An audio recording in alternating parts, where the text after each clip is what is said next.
To maybe add a little addendum onto our idea that Yaakov was all about the Nikur, if we fast forward to one of the very next stories, we have the sad story of Dinah being raped by Shechem ben Hamor. And then the brothers come along. Shechem goes to his father Hamor, and he's like, Abba, I love this woman. I want to marry this woman, and they let him marry into the Jewish people. And Yaakov is silent in the beginning. He waits for his sons to come home. The sons come home. They have this discussion, and the sons are very upset because it says, "Ubnei Yaakov ba'u min hasadeh keshom'am ve'yit'atzevu ha'anashim vayichar lehem me'od ki nevala asa b'Yisrael ishkav et bat Yaakov v'chen lo yaseh." They were so upset. They were saddened because you can't have this nevala, this abomination, can't take place amongst the Jewish people that Dinah was raped. But they come up with this plan, and their plan is they tell Shechem ben Hamor, and then his father Hamor, take all your people, and we have to do a brit milah. So I was thinking maybe this brit milah he's saying to them is a bit of a nikur on the people. If we want to try to purify the people so we can join into the Jewish people, so we got to get rid of the psolet. What's the psolet? It's the brit milah. So he says, you have to get rid of this, the orla. So you got to get rid of the orla, and that's the way you can join. Now, really, they were thinking that these non-Jews cannot join the Jewish people because after this terrible sin of the rape of Dinah that was too far, we have what's called now a nevela. A nevela is a non-kosher animal. It's a carcass. It doesn't work. You can't we're at the level of nevela. You can't kosher up an animal that's already died in the improper kind of way. An animal, they are not kosher. And if you actually look at the name of the father, the head of the tribe of Shechem is actually called Hamor. We know Hamor is a non-kosher animal. So maybe their whole concept was, no, we're going to pretend like we're going to get the psolet. We're going to pretend like we're going to do a nikur on you, but we really can't do a nikur on you because you're already a non-kosher animal. Now, interestingly enough, Yaakov himself is upset. It seems to be that maybe Yaakov bought into this concept. Yaakov is all about the nikur. You can get rid of the psolet. Maybe Yaakov thought over here as well that if these people are so serious to join the Jewish people and they're going to do a proper brit milah, maybe we could purify them and get them to enter into the Jewish people and they can join us. We could become one big tribe.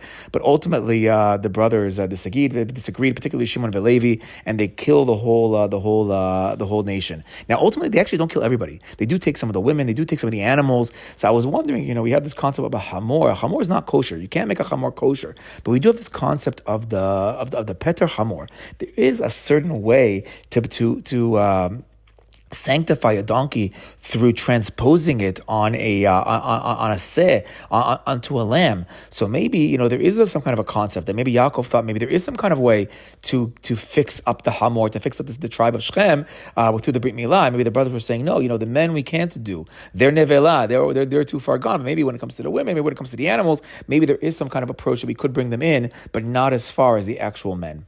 But lanutati, maybe we could zoom out a little bit. And let's go back to this concept that Yaakov is all about the arbit. He's all about the Ma'ariv prayer, the nighttime prayer.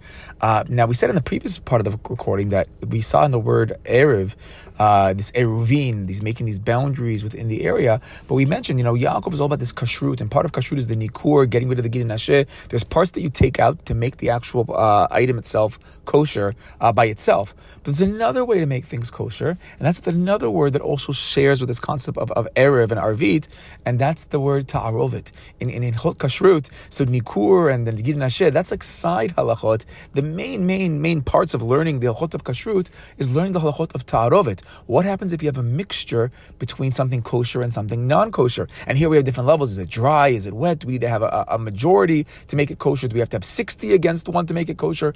Maybe, ulai, we can say that Yaakov is trying to make a Taarovet. We said that Yaakov is the synthesis of Avraham and Yitzchak, and until now we spoke about how that really means that he's just jumping between the two. There's times to use the Yitzchak approach, and there's times to use the Avraham approach, but maybe there's a time you can make a synthesis. We have the halachot of Taarovet. Actually, if we go back to this nighttime idea, so we mentioned in previous years in the recording that there are some opinions that say that when did Yaakov pray? When did this arbit happen? When was the actual tefillah?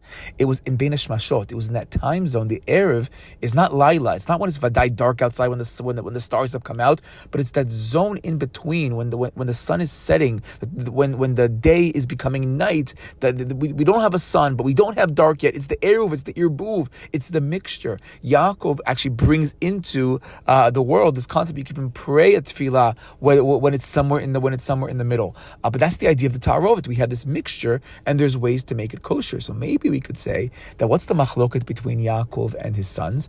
Yaakov thinks in this case we can make a Taarovet if we do it right. And we actually see it really is supposed to be a Taarovet, because they're saying, you take our daughters, we'll take your daughters, let's make a real mixture, let's become one big clan. Now, the question is, how large was this mixture? Meaning, maybe the sons were saying, we can't be 50-50 over here, you need a majority, or maybe you need a super majority of 60 against 1. There's only so many, how many comments can you take in at one time and still be a Jewish people? You have to do, Shlomo HaMelech held it back when everybody wanted to convert over this thing. There are rules of Taarovet, but of course, when they say Yaakov keeps halakha, so Yaakov is going to say, no, this Taarovet was going to be a kosher Taarovet. Okay.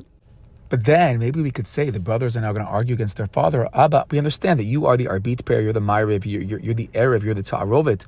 But the word ma'ariv, arbit, it has erev, it has another root as well. Erev is also a language of Areviem, to be a guarantor when it comes to monetary law. If you want to take out a loan, so you find a family member to become your arev, to become your guarantor. And the brothers are saying right now, or the sons are saying to their father, Abba, it's not the time of the halachot of Taarovet, it's the time of the halacha of Kol Yisrael Arevim ze bazeh. There's a halacha that the whole Jewish people are guarantors for each other. We're there for each other. We're there to help each other. We're there to always be there for each other. We're there to do mitzvot with each other. We're there to come as one big collective unit to do the avodah v'kadosh baruch hu. Kol Yisrael Arevim ze bazeh. We're all there for each other. If you look at the language, so it keeps being madgish. It keeps our parsha of the Shechem. It keeps talking about how the brothers were brothers and how Dinah was a sister. It keeps saying it over and over again. When Shimon and Levi go and fight and attack Shechem, it says Shimon and Levi, Achei Dinah. They are the brothers of Dinah. And then after the very end, when Yaakov gets all upset at them, they say, Abba, ha'akazona ya'aset ahotenu? Can we turn our sister into a prostitute? Chas v'shalom. They're saying that we have this concept of achotenu, achenu, Kol Yisrael Arevim ze bazeh. And maybe that's the machloka between Yaakov and the sons. Do we say right now that when halachot of Taarovet, that we can mix together and we can try to create something new with these people of Shechem? Or are the brothers saying, no, the Jewish people were already something extremely special right now, and these Shechem people are evil, they messed up big time, and now we got to step it up to fix the evil that they did. Kol Yisrael Arevim ze bazeh. Shabbat Shalom.